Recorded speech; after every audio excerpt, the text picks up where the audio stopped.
नमस्कार साथियों। आज हम लोग प्रधानमंत्री कार्यालय के बारे में चर्चा करने वाले हैं और इस संबंध में बहुत सारे छात्रों ने मुझे लिखा कि प्रधानमंत्री कार्यालय के बारे में कुछ चर्चा हो जाए। तो आज प्रधानमंत्री कार्यालय के बारे में कुछ हम लोग चर्चा करेंगे, जिसमें कि आज का परिदृश्य जो प्रधानमंत्री कार्यालय का है वो इसका स्ट्रक्चर पहले हम लोग देख लें कि प्रधानमंत्री कार्यालय का वास्तव में स्ट्रक्चर क्या है, जिसको कि आज हम लोग जानते हैं। जैसा कि आप जानते हैं कि इसमें सबसे पहले प्रधानमंत्री होता है, जो कि उसका अध्यक्ष होता है पूरे प्रधानमंत्री कार्यालय का। और प्रधानमंत्री कार्यालय के जो शेष स्ट्रक्चर होता है, एडमिनिस्ट्रेटिव स्ट्रक्चर होता है, उसमें 4 प्रमुख बिंदु होते हैं। जो सबसे प्रधान तत्व है उसमें, जैसा कि आप देख रहे हैं कि प्रधानमंत्री का प्रधान सचिव होता है। जैसा कि आप जानते हैं कि श्री नृपेंद्र मिश्रा आजकल प्रधानमंत्री के प्रधान सचिव हैं और प्रधानमंत्री कार्यालय में और वो बहुत ही महत्वपूर्ण भूमिका होती है प्रधानमंत्री कार्यालय में उस प्रधान सचिव की, प्रिंसिपल सेक्रेटरी इसको कहते हैं हम लोग। उसके अलावा उसमें एक सचिव होता है, एक अतिरिक्त प्रधान सचिव होता है और एक राष्ट्रीय सुरक्षा सलाहकार, NSA जिसको बोलते हैं, अजीत डोभाल आप जानते हैं आजकल हैं, तो राष्ट्रीय सुरक्षा सलाहकार हैं। तो इस प्रकार से ये 4 प्रमुख लोग प्रधानमंत्री के ठीक नीचे काम करते हैं। और इसके बाद उसका जो स्ट्रक्चर है वो लगभग वैसा ही होता है जैसा कि विभिन्न मंत्रालयों में होता है। इसके बारे में भी हम आपको बताएंगे, लेकिन शेष उसमें जो मंत्रालयों का स्ट्रक्चर होता है, जो आप प्राय जानते होंगे, वो इस का स्ट्रक्चर होता है। आपकी सुविधा के लिए जो महत्वपूर्ण पद हैं उनकी संख्या मैं इंगित कर रहा हूँ इसमें कि उस प्रधानमंत्री जो आजकल PMO जिसको हम कहते हैं, प्रधानमंत्री कार्यालय कहते हैं, उसमें संयुक्त सचिव की संख्या 8 और व्यक्तिगत सचिव जो प्रधानमंत्री के होते हैं, ऐसे 2 व्यक्तिगत सचिव प्रधानमंत्री के होते हैं। निदेशक या डायरेक्टर के पद होते हैं जो 3 हैं आजकल। जनसंपर्क अधिकारी होता है, एक सूचना अधिकारी होता है, ये एक होते हैं, इनकी संख्या 2 हो गई। और ऑफिसर्स ऑन स्पेशल ड्यूटी कुछ होते हैं जिनकी संख्या 5 है। उप सचिव 5 है और अपर सचिव जिसको कि हम अंडर सेक्रेटरी कहते हैं, उनकी संख्या 8 है। लेकिन इसके अलावा भी बहुत सारे क्लास 1, क्लास 2, क्लास 3 और क्लास 4 के एम्प्लॉइज इनके नीचे काम करते हैं।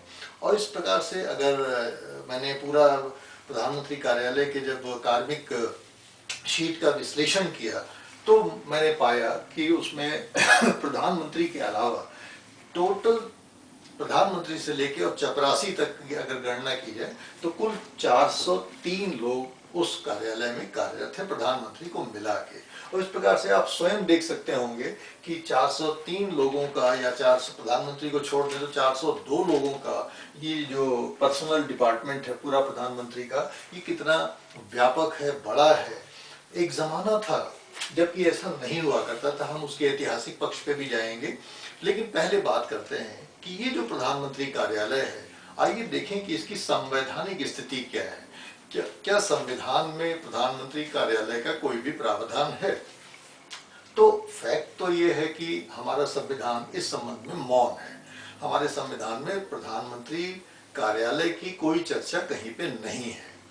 लेकिन हाँ, जैसा कि हम जानते हैं संविधान में एक अनुच्छेद है 74 जो ये कहता है कि there shall be a council of ministers with the prime minister at its head, अर्थात एक मंत्री परिषद होगी जिसका अध्यक्ष प्रधानमंत्री होगा और जिसकी सलाह पे राष्ट्रपति काम वगैरह करेगा। अब सवाल ये है कि जब एक प्रधानमंत्री होगा और प्रधानमंत्री उस मंत्री परिषद का अध्यक्ष होगा, तो मंत्री परिषद या कैबिनेट के लिए तो एक कैबिनेट सेक्रेटेरिएट होता है, मंत्रिमंडल सचिवालय होता है जो कि मंत्रिमंडल के तमाम कामों को देखता है।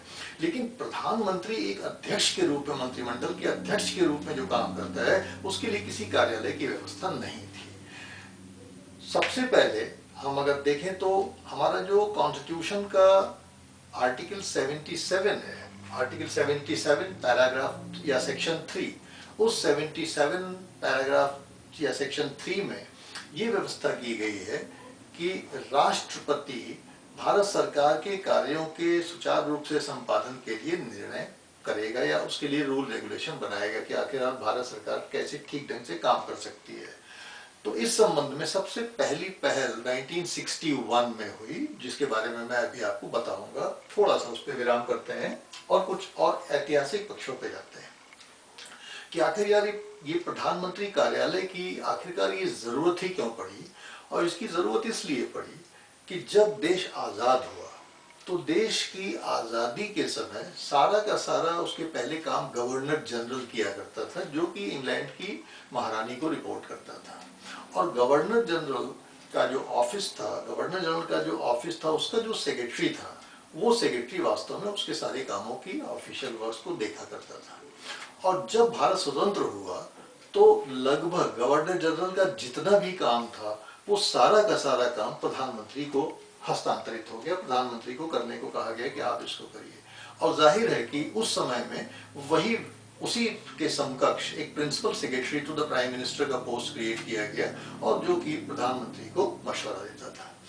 जैसा कि आप जानते हैं कि नेहरू जी हमारे देश के प्रथम प्रधानमंत्री रहे, और उनका व्यक्तित्व इतना टावरिंग था और उनका ज्ञान इतना विलक्षण था और उनका अनुभव इतना ज्यादा था कि वास्तव में वो बहुत सारे निर्णय स्वयं लिया करते थे।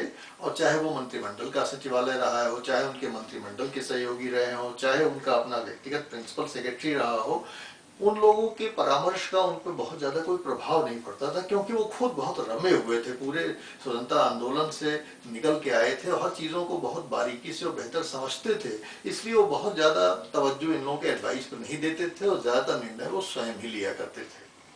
और इस प्रकार से नेहरू जी के समय में ये जो प्रधानमंत्री सचिवालय था या कार्यालय था, उसका कोई बहुत ही हाई स्टेचर नहीं रहा, उसके बारे में लोगों को कोई जानकारी भी विशेष नहीं थी, लेकिन वो एक कार्यालय था।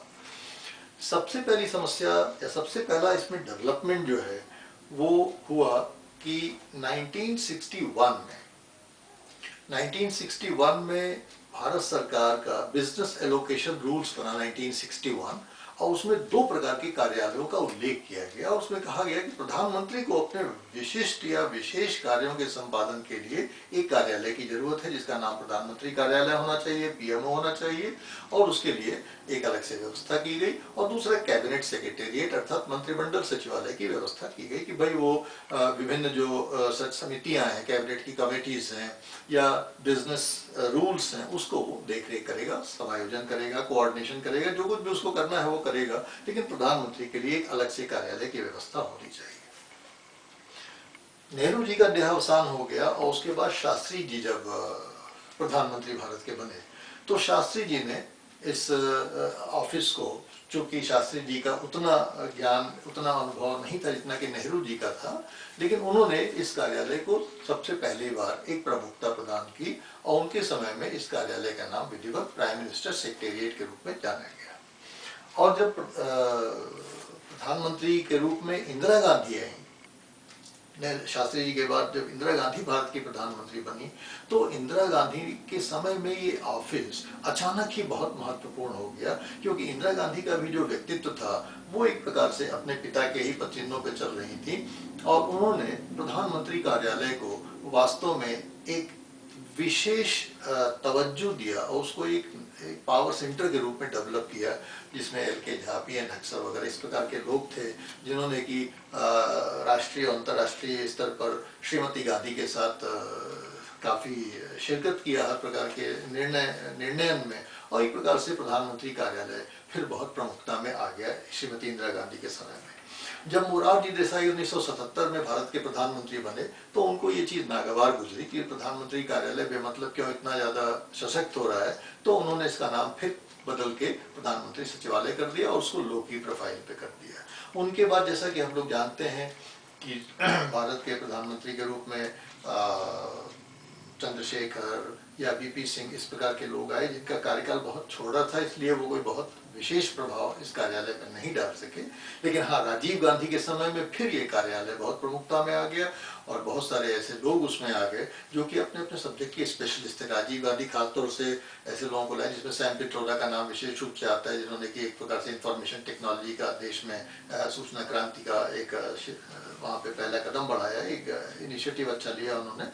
और इस प्रकार से हम देखते हैं कि आगे चल के जैसे जैसे ये प्रधानमंत्री कार्यालय नए प्रधानमंत्री आते गए, वैसे वैसे इसमें उस प्रधानमंत्री के व्यक्तित्व के अनुरूप इसमें इजाफा होता गया। अटल बिहारी वाजपेयी साहब जब आए भारत के प्रधानमंत्री के रूप में 1998 में, तो उन्होंने इसमें एक विशेष नए पद का सृजन किया, जिसको कि हम नेशनल सिक्योरिटी एडवाइजर, राष्ट्रीय सुरक्षा सलाहकार के रूप में जानते हैं। और उस समय ब्रजेश मिश्रा को उन्होंने, जो कि 1951 बैच के IFS ऑफिसर थे, उसको उन्होंने उसमें अपॉइंट किया। उनको बहुत अनुभव ज़्यादा था और उसको उन्होंने भारतीय जनता पार्टी भी ज्वाइन कर ली, तो उनको राष्ट्रीय सुरक्षा सलाहकार के रूप में उन्होंने अपॉइंट किया था। और इस प्रकार से ये जो प्रधानमंत्री कार्यालय है, अगर हम वास्तव में इसकी बात करें तो आपको ऐसा लगेगा कि प्रधानमंत्री कार्यालय का चूंकि कोई संवैधानिक ऐसा रिजिड प्रारूप नहीं है, इसलिए जब जब प्रधानमंत्रियों ने चाहा है तब तब उसको अपने हिसाब से विन्यासित किया है। और उन्होंने ज़्यादातर तो IAS कैडर के ब्यूरोक्रेट्स होते हैं, लेकिन कभी कभी उन्होंने अपने पॉलिटिकल एडवाइजर्स को या प्रेस एडवाइजर्स को या अपने मित्रों को भी उसमें लाया है। और जैसा कि हम लोग सभी जानते ही हैं कि कभी कभी ऐसे व्यक्ति वहाँ पे विवादित भी रहे हैं, चर्चित भी रहे हैं, उन्होंने काम भी किया है, लेकिन उनका कोई काम डिफाइन नहीं होता था। वो प्रधानमंत्री के विश्वास पात्र हुआ करते थे और प्रधानमंत्री को किसी भी मसले में सलाह दे सकते थे या प्रधानमंत्री उससे सलाह ले सकता था। तो थोड़ी फ्लेक्सिबिलिटी रही है प्रधानमंत्री कार्यालय के संगठन को लेके और गठन को लेके। मनमोहन सिंह के समय में 10 साल में हमने देखा कि प्रधानमंत्री कार्यालय बहुत ही लो की प्रोफाइल पे रहा है, लेकिन नरेंद्र मोदी के प्रधानमंत्री बनते ही प्रधानमंत्री कार्यालय में एक विशेष प्रकार की आप देख रहे हैं कि ऊर्जा आ गई है और बहुत सारा जो कोऑर्डिनेशन का काम है, सुपरविजन का काम है, उसमें एक नए ढंग से उसको करने का प्रयास किया जा रहा है। प्रधानमंत्री कार्यालय ने अपना एक विशेष स्थान बना लिया है पूरे भारतीय प्रशासन में, और उसके जो रिपरकशंस हैं उसके बारे में हम सभी लोग जानते हैं कि उससे जो हमारा कैबिनेट था या कैबिनेट सेक्रेटरीट था वो मार्जिनलाइज हो गया है, या बहुत सारे और भी जो संस्थाएं थीं जो कि ट्रेडिशनली जो है भारत सरकार का संचालन करती थी, चलाया करती थी, उनके ऊपर भी बहुत सारा फर्क है। मंत्रालयों पर फर्क आया है, क्योंकि अब बहुत सारा मॉनिटरिंग, बहुत सारा कोऑर्डिनेशन, बहुत सारा समन्वय, बहुत सारा असेसमेंट, बहुत सारा एग्जामिनेशन, बहुत सारी एनालिसिस, सब के सब प्रधानमंत्री कार्यालय से होने लगी है। और स्वयं आप देख रहे हैं कि इतना बड़ा स्ट्रक्चर हो गया है 403 लोगों का, तो जाहिर है कि उसमें बहुत सारे लोग हैं जो कि बहुत सारे कार्यों को कर रहे हैं। और इसका एक छोटा सा उदाहरण आपको देना चाहूँगा कि मनमोहन सिंह के कार्यकाल में प्रधानमंत्री कार्यालय में जो जनता की तरफ से प्रतिवेदन आते थे, जनता की तरफ से जो ग्रीवेंस के लिए अपने कष्टों के निवारण के लिए जो पिटिशंस आते थे, उनकी संख्या लगभग साल में 1 लाख होती थी। अब उनकी संख्या मनमोहन सिंह के कार्यकाल के बाद मोदी के कार्यकाल में बढ़ के 6 लाख हो गई है। और इस प्रकार से प्रधानमंत्री कार्यालय में आने वाले जो जनता के प्रतिवेदन है उनकी संख्या भी बढ़ गई है। और मोदी साहब ने ये निर्णय लिया है कि 2 दिन के अंदर उनका निपटारा होना चाहिए। अर्थात अगर आप प्रधानमंत्री कार्यालय को कोई भी मैसेज भेजते हैं, ईमेल से भेजते हैं, किसी प्रकार से उनको आप संपर्क करते हैं, तो उनका निर्देश है कि 2 दिन के अंदर उसका निपटारा किया जाना चाहिए। तो इससे भी जनता उत्साहित हुई है, प्रधानमंत्री कार्यालय से जुड़ी है। और प्रधानमंत्री कार्यालय भले ही भारतीय संविधान में औपचारिक रूप से उसकी कोई स्थिति न हो, लेकिन हम कह सकते हैं कि आज वो भारतीय प्रशासन में एक प्रकार से केंद्रीय भूमिका अपना रहा है। अब दूसरा प्रश्न जो हमने सोचा था डिस्कस करने के लिए वो ये था कि आफ्टर ऑल प्रधानमंत्री कार्यालय करता क्या क्या है, क्या इसकी कोई विशेषताएं हैं कि भाई प्रधानमंत्री कार्यालय क्या क्या काम करेगा। तो प्रधानमंत्री कार्यालय के बारे में जैसे कि मैंने आपको बताया कि जब इसका 1961 में बिजनेस एलोकेशन रूल्स के तहत इसका गठन किया गया, तो प्रधानमंत्री कार्यालय को 5 प्रमुख कार्य सौंपे गए कि प्रधानमंत्री कार्यालय आफ्टर ऑल करेगा क्या। वो 5 कार्य हैं। पहला कार्य तो ये था कि प्रधानमंत्री कार्यालय जो है वो प्रधानमंत्री को मदद करेगा। जो भी प्रधानमंत्री चाहेगा, प्रधानमंत्री के जो भी ऑफिशियल दायित्व होंगे, उन ऑफिशियल दायित्वों का निर्वहन करने में ये पीएमओ उसकी पूरी तरह से प्रधानमंत्री की मदद करेगा। और न केवल मदद करेगा बल्कि प्रधानमंत्री के लिए थिंक टैंक की तरह से भी काम करेगा कि प्रधानमंत्री को करना क्या चाहिए, प्रधानमंत्री का परामर्शदाता होगा एक प्रकार से। तो पहला काम तो प्रधानमंत्री कार्यालय का ये हुआ कि वो प्रधानमंत्री का सहायक है, प्रधानमंत्री का प्रमुख परामर्शदाता है, पहला काम। दूसरा काम जो पीएमओ को दिया गया वो ये दिया गया कि प्रधानमंत्री चूंकि विभिन्न मंत्रालयों का कोऑर्डिनेशन भी करता है, जैसे कि मैंने बताया कि प्रधानमंत्री सारे मंत्रालयों का, सारे कैबिनेट के जो मिनिस्ट्रीज होते हैं उसका वो हेड होता है, तो जाहिर है कि उस सारे मंत्रालयों में कोऑर्डिनेशन भी चाहिए होता है। ऐसा तो नहीं हो सकता कि सारे मंत्रालय अपने अपने ढंग से काम करने लगे, प्रधानमंत्री को उसका कोऑर्डिनेशन करना पड़ता है। तो उस कोऑर्डिनेशन करने के लिए पीएमओ उसको मदद करेगा। इतना ही नहीं, क्योंकि हमारे देश में संघीय व्यवस्था है और प्रधानमंत्री केंद्र में है, और आप जानते हैं 30 राज्य हैं भारत में, और वहाँ पे 30 राज्यों में और के तमाम केंद्र शासित क्षेत्रों में भी कोऑर्डिनेशन की आवश्यकता पड़ती है। तो केंद्र राज्य में जो कोऑर्डिनेशन होना चाहिए और विभिन्न मंत्रालयों में जो कोऑर्डिनेशन होना चाहिए, वो कोऑर्डिनेशन भी प्रधानमंत्री कार्यालय ही देखेगा। और तीसरा जो और महत्वपूर्ण कार्य है वो ये है कि जैसे पहले प्लानिंग कमीशन हुआ करता था, प्रधानमंत्री प्लानिंग कमीशन का चेयरमैन होता है, आज वो नीति आयोग हो गया, जो नीति आयोग का चेयरमैन है। आप जानते हैं कि प्लानिंग कमीशन क्या क्या स्टेटस था या नीति आयोग का क्या स्टेटस है। तो इनके भी बहुत सारे कार्य होते हैं और इनके कार्यों का भी संपादन करने के लिए प्रधानमंत्री कार्यालय को एक प्रकार से उसके सहायता करना पड़ता है, उसका देख रेख करनी पड़ती है कि प्रधानमंत्री कार्यालय ये देखे कि नीति आयोग या उसके पहले प्लानिंग कमीशन ठीक से काम कर रहा है कि नहीं कर रहा है। चौथा जो महत्वपूर्ण कार्य होता है प्रधानमंत्री कार्यालय का, जिसका मैंने अभी उल्लेख किया था, वो है पब्लिक ग्रीवेंस का रिड्रेसल, अर्थात जनता की जो शिकायतें होती हैं उन शिकायतों को सुनने का और उसके निवारण करने का काम भी प्रधानमंत्री कार्यालय को करना पड़ता है। जैसा कि मैंने आपको बताया कि मोदी साहब के आने के बाद ग्रीवेंस का जो पिटिशंस है उनकी संख्या 1 लाख से बढ़ के 6 लाख हो गई है, जो ये शो करता है कि वास्तव में वो कार्यालय ठीक से काम कर रहा है और लोगों को उससे राहत मिल रही है, तभी पिटिशन की संख्या। नहीं तो अगर लोगों को लगता है कि अरे वहाँ भेजने से कोई फायदा नहीं होगा तो लोग कोई पिटिशन भेजेंगे नहीं। और फाइनली पांचवा काम जो प्रधानमंत्री कार्यालय का है वो ये है कि अगर कोई भी प्रशासकीय मसले आते हैं और उन प्रशासकीय मसलों में फैसला नहीं हो पाता है और रूल्स के अंतर्गत ये होता है कि प्रधानमंत्री के कार्यालय या प्रधानमंत्री ही इस फैसले का निपटान करेंगे किसी भी प्रशासनिक मसले का, तो वो अंतिम रूप में पीएमओ को करना पड़ता है। उसमें भी पीएमओ या प्रधानमंत्री की मदद पीएमओ कार्यालय करता है। तो इस प्रकार से ये 5 विशेष कार्य हैं कि पहला प्रधानमंत्री को परामर्श देगा और प्रधानमंत्री की सहायता करेगा, दूसरा विभिन्न केंद्रीय मंत्रालयों में समन्वय करेगा और केंद्र और राज्य के बीच में समन्वय करेगा, तीसरा प्रधानमंत्री को नीति आयोग के हेड के रूप में मदद करेगा, चौथा कि जनता से आई हुई शिकायतों को दूर करेगा, और पांचवा कि वे प्रशासकीय मसले जो कहीं निपटान जिनका नहीं हो पाएगा उन तमाम मसलों का वो निपटारा करेंगे। तो ये रही पीएमओ के कार्यशैली की बात। और आज की तारीख में जैसा कि हम देख रहे हैं कि मोदी साहब के प्रधानमंत्री बनने के बाद से उन्होंने एक जापानीज फ्रेज होता है, जिस जापानीज फ्रेज को काइज़ान के रूप में जानते हैं, KAIZEN, काइज़ान के रूप में जानते हैं। उसका मतलब होता है कंटिन्यूअस इम्प्रूवमेंट। मेरे ख्याल से प्रधानमंत्री कार्यालय ने जापानीज ये फ्रेज बारो किया है काइज़ान का, और काइज़ान का मतलब कंटिन्यूअस इम्प्रूवमेंट का। अर्थात प्रधानमंत्री कार्यालय ने अपने कार्यशैली में एक कंटिन्यूअस इम्प्रूवमेंट का फॉर्मूला अपनाया है, और उस कंटिन्यूअस इम्प्रूवमेंट को हम लोग देख रहे हैं, जैसे समयबद्धता, कि भाई समय से काम हो, सभी से लोग समय से आए, कोई टाइम का वेस्ट न करे, समयबद्ध टाइमलाइंस में फाइल्स का डिस्पोजल हो, नए नए विचारों को स्वतंत्र रूप से सभी लोग प्रधानमंत्री को देने के लिए स्वतंत्र हैं। और इस प्रकार से एक ओपननेस प्रधानमंत्री कार्यालय में आई है कि आप काम करिए, लेकिन काम के साथ साथ आप में अगर किसी भी परिवर्तन के लिए किसी अच्छे सुझाव का विचार आता है तो वो आप प्रधानमंत्री को डायरेक्टली दे सकते हैं। इसमें कोई किसी भी आईएएस को, किसी भी ब्यूरोक्रेट को कोई बंदिश नहीं कि हम प्रधानमंत्री से डायरेक्टली कैसे मिलेंगे, हमें मार्फत मिलना पड़ेगा। नहीं, प्रधानमंत्री ने सारे ब्यूरोक्रेट्स को डायरेक्ट अपना फ़ोन नंबर दिया हुआ है कि आप डायरेक्ट, आपके विचार में आपके दिमाग में कोई भी विचार आता है तो आप सीधे हमसे संपर्क करके अपने विचार को हमसे शेयर कर सकते हैं। देश के हित में हम उसको कंसिडर करेंगे और अगर वो फिजिबल होगा तो उसको हम लागू करेंगे। तो इस प्रकार से हम देख रहे हैं कि बहुत सारे परिवर्तन पीएमओ में आए हैं।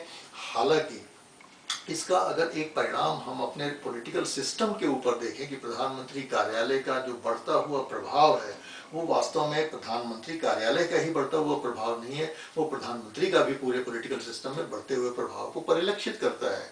लेकिन ये विवाद आज का नहीं है, ये विवाद बहुत पुराना है। नेहरू जी के समय से ये स्थिति थी, इंदिरा गांधी के समय में ये स्थिति थी, और आज हम देख रहे हैं मोदी साहब के समय में ये स्थिति है। ये स्थिति इंग्लैंड में भी हुआ करती थी। इंग्लैंड में तो इतना प्रधानमंत्री का कद बढ़ गया था, प्रधानमंत्री कार्यालय का कद बढ़ गया था कि वहाँ पे एक विद्वान ने ये कहा कि इंग्लैंड की पार्लियामेंट्री सिस्टम नहीं रहा, बल्कि पार्लियामेंट्री सिस्टम से वो प्राइम मिनिस्टीरियल सिस्टम हो गया है। तो इसी प्रकार से ये प्रवृत्तियां हैं और ये व्यक्तित्व पे डिपेंड करता है। अगर हमारे पास सशक्त प्रधानमंत्री है तो जाहिर है कि उसका कार्यालय भी सशक्त हो जाता है, भले ही इससे हम ये संदेह पैदा करें कि क्या इससे हमारे राजनीतिक व्यवस्था में कोई विचलन तो नहीं हो रहा है, पार्लियामेंट्री सिस्टम में कोई विचलन तो नहीं हो रहा है। तो ये है प्रधानमंत्री कार्यालय के बारे में कुछ संक्षेप में चीज़ें।